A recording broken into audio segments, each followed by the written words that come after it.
Hi, I'm Lisa Fletcher, and you're in the stream. Today, Myanmar's Rohingya. They are considered to be one of the most oppressed minority groups in the world. Who's responsible, and what can be done to help them?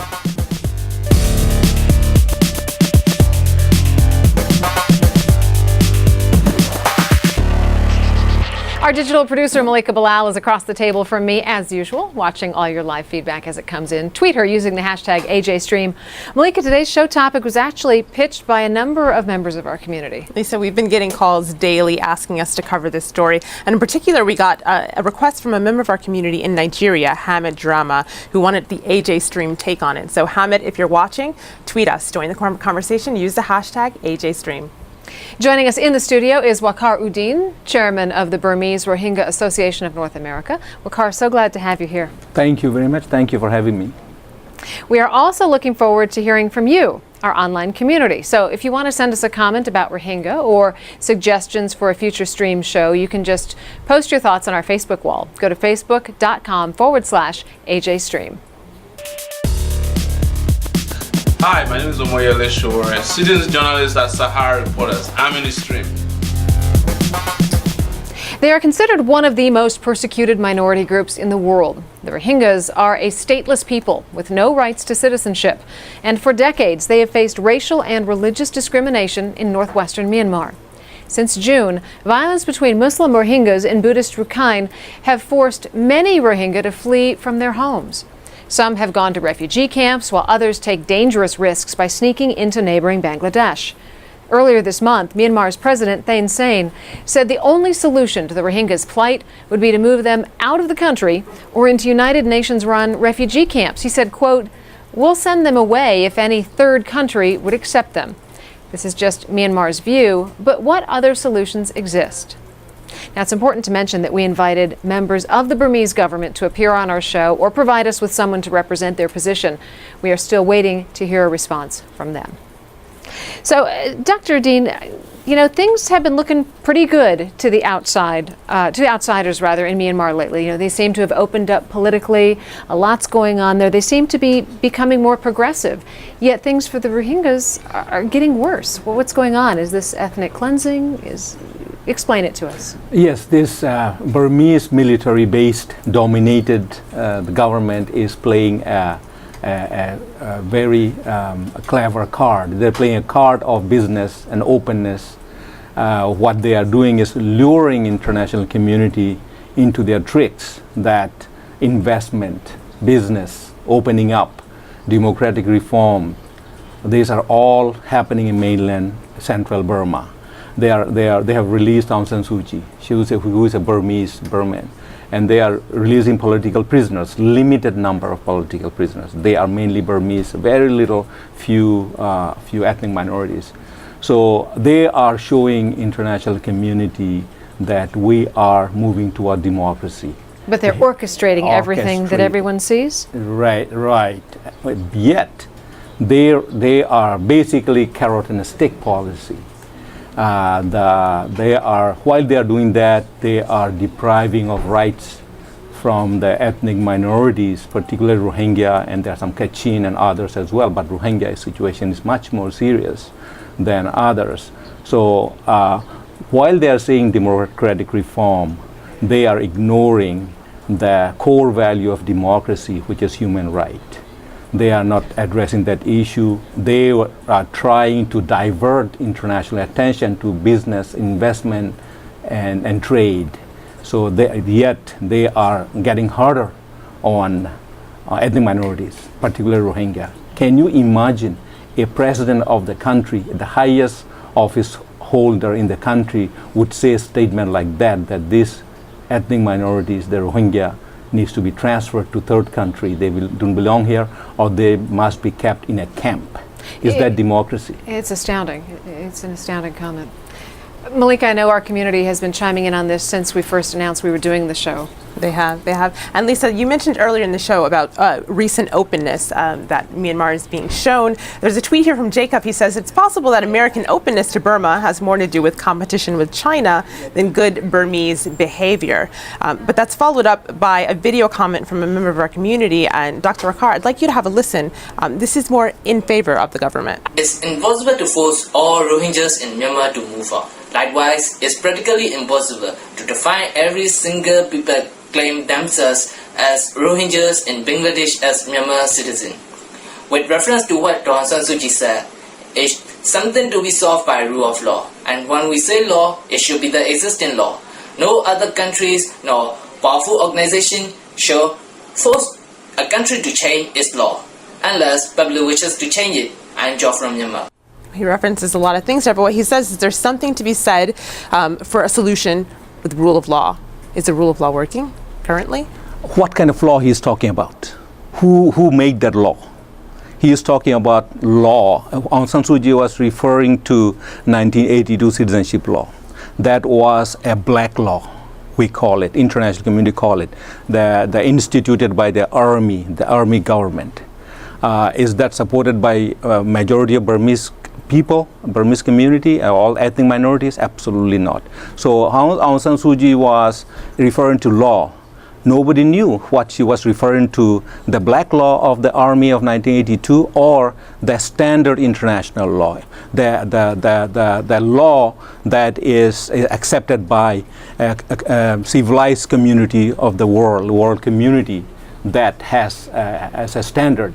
So in human rights, with Geneva Convention and other things. So that was a vague statement. I understand why she's in that position. But this radical Burmese and Rakhine are translating, interpreting, or purposefully saying that law, that the military government instituted law should be followed.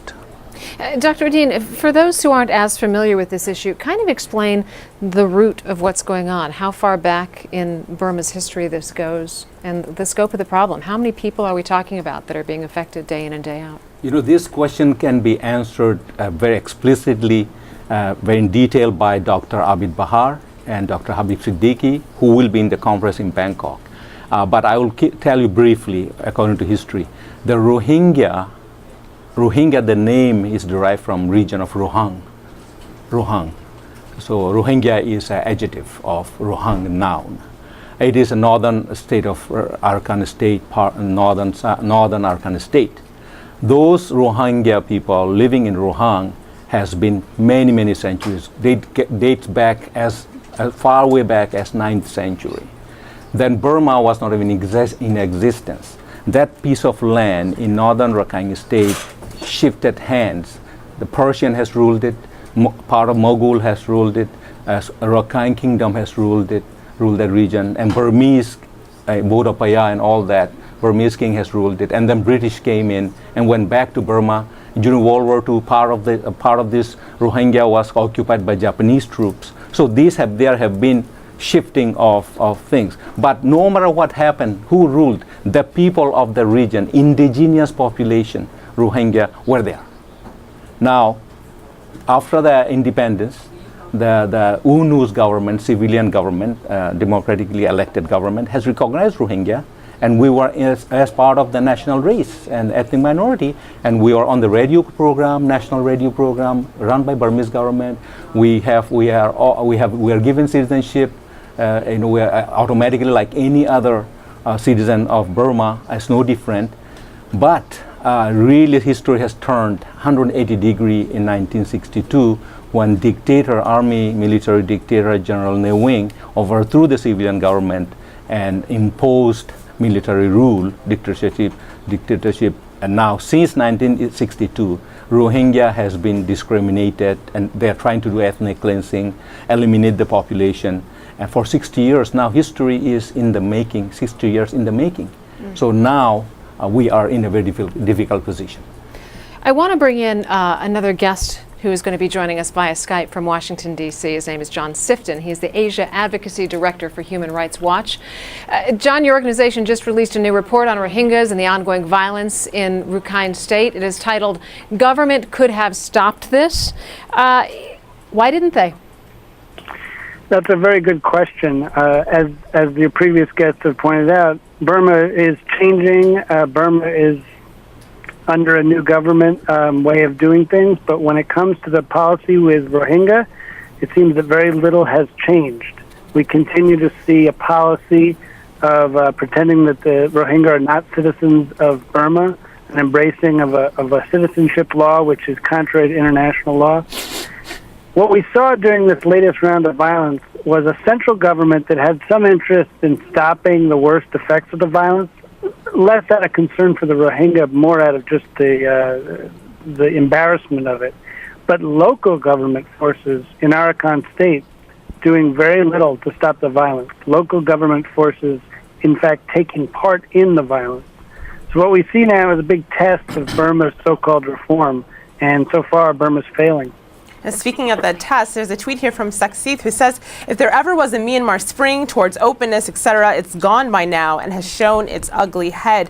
But John, there's also a tweet here from Monica who says, the main issue here is that they are stateless, and this is something you just mentioned. She says they need to either be integrated as full citizens of Myanmar and or Bangladesh. Can you speak about other countries' roles, Bangladesh's role in this? Well, Bangladesh has also played a very poisonous role during this crisis by not letting Rohingya citizens in who are crossing the River Naf or have taken to the Bay of Bengal to escape from points further south. So what we have here is a situation where Burma's government hasn't done enough to stop the violence, and then Bangladesh is not allowing Rohingya into the country. Sheikh Hasina, the leader of Bangladesh, said some very cruel things over the weekend, suggesting that Rohingya are not citizens. Well, if they're not citizens of Bangladesh and they're not citizens of Burma, then whose citizens are they? Instead of saying that they're stateless people, I would submit that quite a number of them are Bangladeshi citizens and quite a number of them are Burmese citizens. There's a lot of legal arguments for both. There are people who want to be in Bangladesh. There are people who want to be in Burma. If there were proper laws that were according to international law and in compliance with international law, those people would have citizenship, and you wouldn't see a lot of the discrimination that is at the root of so much of the violence that's taken place. John, I want to get back to the Human Rights Watch report that you just released today.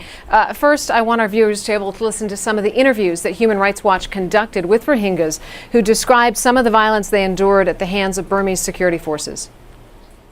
Military ay bade machar gor goli den don ma den lon fa gura ta phone ko lopai bade hino nyalai bade ngir fisad bandole ad mare fis to lathi mari liane nyalai bade majjo bade bishi gya gori bade ngir lathi mari bade ngir fis lathi mari bade hino den norongori wala gura wani no jani den mare hino ri dale halwara yare ar ka handa boshi eda ayar meti 200 tai mogor hoile to mili লড়াই গুলি মারা মাদে বাদে আরা 65 জন ডায়ে মাদা ছিলুম N তো আরা দুজন আসি আর গিয়া 23 জন হড়িয়ে লম্বর মাইলে লম্বর বন্ধ John, I know for your purposes you couldn't see the subtitles on that. Obviously, since it's your report, you know they were talking about the atrocities and the torturous situation that so many people were put in.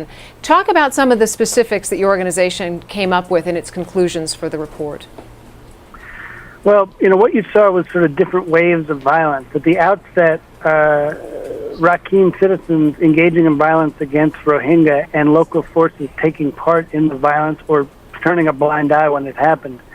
Later on, we had reports of Nasaka, the border forces, and local police going village to village, rounding people up and disappearing an untold number of Rohingya men and young boys into Nasaka detention. So first you have the violence, you have people who lost their homes, lost their relatives. The entire Muslim quarter of Situa was burned to the ground. It's very serious. And then you have this disappearances. And then lastly, you have this refugee crisis, displacement, IDPs, internally displaced people within Burma, and then all these displaced folks in Bangladesh. In the short term, Burma's got to provide access to both humanitarian groups and independent human rights monitors.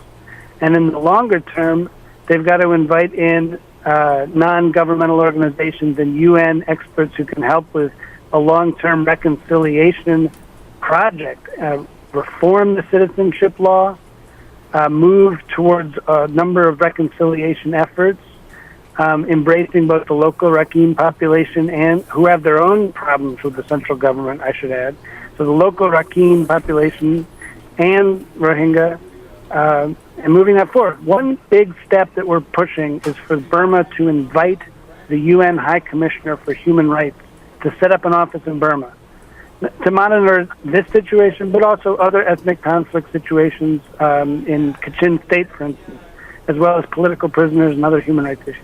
That would be a big first step. If they could do that, we'd be on the way to, maybe starting to move towards a reconciliation process. Well, Kar, I think I think the members of our community would agree with what John is saying. But one thing that is brought up, we hear these harrowing stories that we just saw, but there's also a question, especially for our purposes, on what's real and what's not. Shuja on Twitter says, my first question is it actually true? The treatment of Muslims in Burma, many pictures on social media seem to be totally fake. I'd like to play this video comment from a member of our community in Myanmar. Firstly, the violence happened only in border area and nearer town of Rakhine State. All other parts of the country where both Muslims and Buddhists live remain peaceful. Obviously, it's not a religious clash. I like to ask all the international media why they are portraying it as a religious clash. And it's the violence that happened. How can threatening with jihad, protesting by burning down the flags and president photos, manipulating and propagating figures on social media help the situation to solve? I'm Chen from Myanmar. So Lisa and Wakar, she says basically how can propagating this on social media help this issue? Of course, I know that you have the photos we were just looking at a little bit earlier. Yeah, this is amazing actually. Take a look at some of these. These are some photos that have been posted online. This one says the body of Muslims slaughtered by Buddhists. But then if you go down a little farther, you actually discover that that photo was from the 2010 earthquake in China, and those are Tibetans trying to help rescue the victims. Another one that's been circulating online is this one. It says more than 1,000 people killed in Burma. It's also fake. This was from Thailand in 2004. And they go on and on and on. These aren't just misleading, but they're flat out false, and they create these terrible sentiments toward people that don't deserve it. What are your thoughts on this? Yes, this is a big problem now, emerging problem. This Burmese media and these hardliners is playing this kind of game. International community will have to get hard on them. Yesterday I received some picture that then made me sick.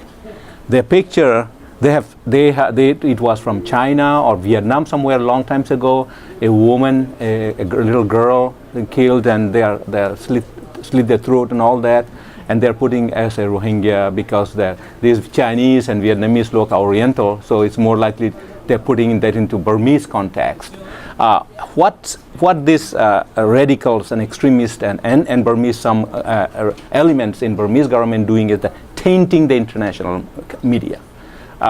Wherever the real picture coming, they want to taint that. So each time one true picture, authentic picture comes, they'll flood with 20. So making that real picture, authentic picture also false. So they are really doing a media war. And Twitter is not helping, Facebook is not helping, because as soon as the gruesome murder took place, it was all over the Twitter, all over Facebook, calling for more of this kind of attack.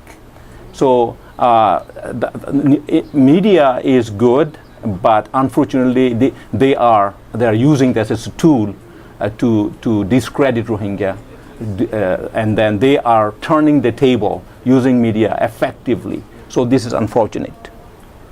And John, we're talking about, of course, actors outside of Myanmar, but there's a video comment here. You can't see it, but have a listen. I'd like your thoughts afterwards. Hello, my name's Kirsten and I'm from Singapore. Considering that there are many Burmese people who refuse to even admit the legitimacy of the term Rohingya, how can we get Burma as a country to be more accepting and to change the mindset of the people? Thank you. John, how do we go about changing mindsets? Well, this is the core issue that goes to everything Human Rights Watch does all over the world. We've often found in all of our research that when people kill other people or slaughter them or ethnically cleanse other people, it's not because they think that they're human beings who are equal to them and deserve human rights, but they're not going to give it to them. It's because they don't think that they're deserving of it. They don't think that they're similar to them, like humans like them.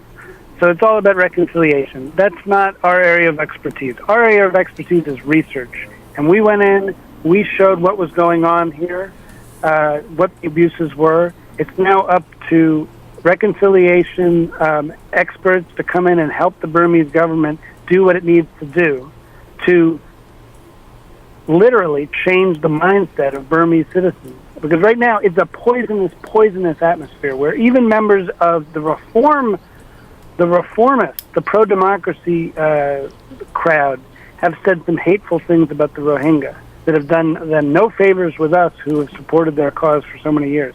So it's very important that at this point, Burma itself as a country, as a government, recognize that the way forward is not more hateful speech, but to start doing the sort of programming and efforts that are taken under in post-conflict situations to get people to realize that these people are not subhumans. They are humans. They're mothers and sisters and brothers and fathers, just like their brothers and sisters and fathers and mothers, and recognize that they're the same, that they need to get along. But it's a very poisonous situation. I totally agree. It's very poisonous. It's one of the worst we've seen in quite some time. And even if it's not hateful speech, I mean, you've got people like Nobel laureate Aung San Suu Kyi who just said she doesn't even know if the Burmese are citizens. I mean, if somebody like that, who's been a defender of democracy, won't even stand up, where does that leave you? Yeah, well, that was a very unfortunate thing that she needs to be more forthcoming. She needs to clearly say what she thinks. Despite she may be running into risk of losing popular support, but she has the principle. But I want to step back one thing that the gentleman on your guest has touched the base. The Burmese, first of all, statelessness. I want to mention that. Rohingya are made statelessness, but created that. In fact, they are stateless. They have their land. They have their state. So whether Burmese government, international community says that it is they are stateless has to be disputed. About 30 seconds. Okay. Quickly, I want to mention that these people are not from Burma. They're from Bangladesh. You can see, you look at the last 2, 3, 4 years, they use Muslims, the term. They use Bengalis. And one time they came up, they said, no, they are not Bengalis, they are Muslims, but they are not touching the Rohingya issue. The core of the matter is, if these people are from Bangladesh, there's a solution. If that's the truth, international community, the team can go and investigate and see, can identify them easily, whether they're from Bangladesh. This is not a magic thing. Right. So that can be easily addressed, whether the allegation being this Rohingya are from Bangladesh or not. Okay, we are going to talk about that and the possibility of a Rohingya state in the post-show. So John and Dr. Dean, sit tight. But first we want to get to Malika, who's got a couple other stories we're following.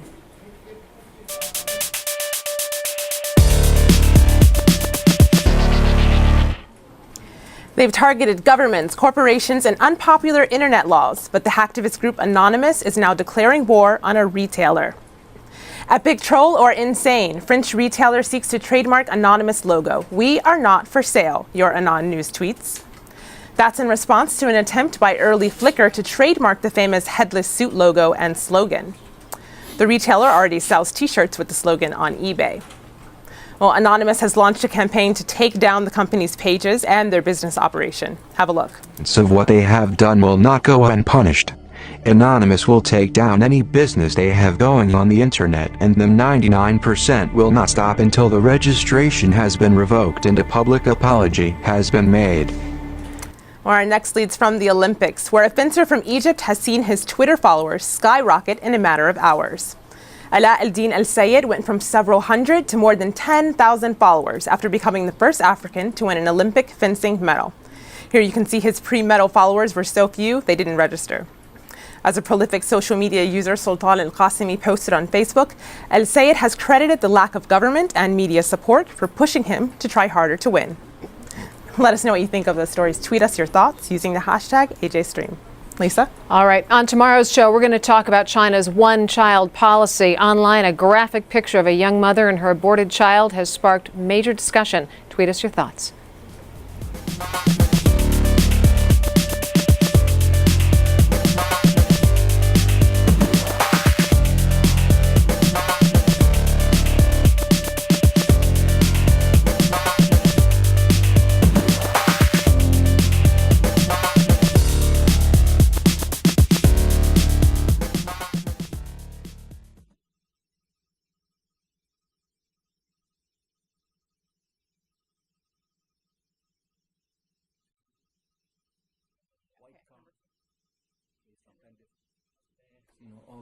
So let's get on the ground. Welcome back to the online post show. It's streamed at aljazeera.com. We're talking about the Rohingya crisis that's been going on in Myanmar.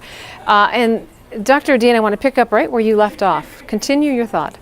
Yes, so the question of these Rohingya are Bengalis infiltrated into Burma illegally to settle economic migrants, so on and so forth. These are not from they are not from here. Okay, so there's accusation coming from Burmese government. Often they use the word also in the past. Tandaya means suspect. Mm-hmm. That means they were suspecting. Okay, so these different kind of terms has been used to describe these Rohingya people. So my question is, why it is so difficult to identify these Rohingya, whether they are truly Rohingya or they came from Bangladesh? Now, their assumption is that they look alike. These people are South Asian face, physical appearance, South Asian. There are similarities in language and culture because of the border. There will be, you go anywhere in the world, people in the border may have cultural exchanges. Right. There are some influenced by Bengali, southern Bangladesh, influence on Rohingya, and Rohingya has also influence on Bengalis. It's a two-way street, but they are not seeing that. So they are basically looking by appearance, religious faith, and then physical appearance and some cultural ties. Completely. The easy way is not going to be magic science. If you really are serious, the Burmese government, if you are really serious to find out who these people are, whether all of them are Bengalis, 50% are Bengalis, 90% are Bengalis, or just 1 or 2 Bengalis, we can find them out because there's tremendous difference between Bengalis and Rohingya. So let's get on the ground and get international teams, work with Burmese, identify these folks, we'll help them. And we want to cooperate with Burmese government if there is any illegal Bengalis. That's not going to be difficult, but they are dragging. I know, John Stifton, with Human Rights Watch, we have lost the picture of you, but we still have your voice. So please chime in here. Sure. I'm sorry that you lost the video, but on the statelessness issue, it's a little bit of a misunderstanding. I mean, statelessness is typically brought into play when you have people who've been displaced into countries where they weren't born and find themselves there, and then the state that they came from no longer accepts them. That's not what we have here. What we have is lots of people who were born in Burma who, if Burma had a law that was in compliance with international law, would be citizens. They would be citizens of Burma. And there are others who are citizens of Bangladesh under the same principle. But the point is, the statelessness kind of misses the point. Whether you're stateless or whether you're a citizen, nobody is allowed to be slaughtered by their fellow human beings. That is a human rights abuse no matter where it happens and to whomever it happens. And this is going on with the full knowledge of the governments of other countries, including the U.S. Recently, President Obama lifted some sanctions against Myanmar. How responsible was it of the U.S. government to do that, given what's going on with the Rohingyas? Well, this is the question, topic that often came in the media. I work closely with the State Department and Foreign Relations, and the lifting of sanctions, I don't believe that there's a right for U.S., but the Europeans have lifted the sanctions. As you know, the United States, Obama has signed to continue the sanctions. So they have not completely lifted yet. They have relaxed the sanctions. So there's a difference between lifting the sanctions and relax the sanction. In their defense, U.S. government, they have lifted the sanctions as an incentive for further movement moving forward with democracy. There are some examples of travel restrictions from Burmese officers. There are some non-military related business and so on and so forth, but not energy related. So sanction is there, somewhat lifted, but the question is how much should have been lifted? How much should have been relaxed? The relaxation of sanctions, is it too much? They have done it one time rather than go on phase-by-phase basis. Make them earn it? Yeah, they can earn it. They can earn it. Yeah. Has the U.S. government given too much? Maybe that's the question to debate. But the thing is that we still have time. The U.S. government and Europeans need to get on board, be more aggressive, get hard on Burmese government. Whatever has given, we don't want them to take it back, but now tell Burmese government, okay, we have given you this, and what do you have on the table? What you can offer? There's the time. Yeah. Well, that's echoed here among our community. Natty on Twitter says the road to reform is a long way off in Burma. No democracy until Rohingya are recognized citizens in their homeland. But on that note, John, there's a video question from a member of our community. Have a listen. I'd like your thoughts afterwards. Considering the fact that the Rohingya people have not been educated, they are not formally educated because they've been deprived of formal education by the government of Myanmar for decades. How would they be able to manage their state if they are being given a state? Do they have the human resources, personalities? Do they have the intellectual capacity to manage the state on their own? And also, what are the possibility of the Rohingya people actually being granted a state under the country of Myanmar? Is this possible for them to have a state on their own? These people have been suffering for decades, and it's time for their suffering to be put to an end. Thank you. So, John, in case the audio was a little unclear there, basically that was Samuel, a member of our community from Nigeria, and he says, is it possible for them to have their own state? They've been deprived of education for years. What would their own state even look like? Yeah, I'm not even going to answer that because it's really a non-starter at this point. I mean, the main thing is what can Burma do to make sure these folks have the human rights that they deserve. Yeah. And on the sanctions issue, what I'd say is it is too soon to relax sanctions, but they've gone ahead and done it, and it's too late for them to be put back in place. I mean, in reality, yesterday, right here in Washington, D.C., the Senate has moved ahead the investment ban, an import ban on Burmese goods to the United States. They renewed it, but the president is going to waive it as part of the relaxation effort anyway. But it'll still exist on the books. To us, that's kind of a moot point. It's over. The sanctions, for all intents and purposes, the sanctions regime has come to an end. And it came to an end too soon, and it's a huge missed opportunity. So at this point, all we can do is hope that the U.S. and other governments will continue to press Burma and use what leverage they continue to have and say, look, if you guys don't get your situation in Arakan sorted out, if you don't have reconciliation, if you don't have ceasefires in the other conflict areas, you don't release the political prisoners, this whole sanctions renewal process will keep on coming up, and you're not going to have these laws go away. It's going to continue to be on the books that there's an import ban on Burmese goods. So, it's very important that you keep this movement forward, because we can turn it around. If you guys really fail, we will turn it around. Now, that's an empty threat, because in reality, the business community is not going to let that happen. But in reality, that's what needs to be said to the Burmese government. If you don't keep the reform moving, you're going to see the sanctions regime stay in place. Dr. Odin, we've got 30 seconds left. I'll give you the last word. Yes, this Rohingya issue, I call on international community, United Nations and international community. They have moral obligation to resolve this issue. Without them, we will not be able to fix the problem. If international community cannot resolve this issue through negotiation with Burmese government, it has to bring up at the United Nations Security Council and General Assembly to address this issue, because this is a genocide. This is a serious human rights violations and crime against humanity. So please, we still have time. There's still time. Please wake up. Please take a step concrete step and save this Rohingya from extinction. Dr. Waqar Uddin, John Sifton, to our community, thanks for joining us. We'll see you tomorrow.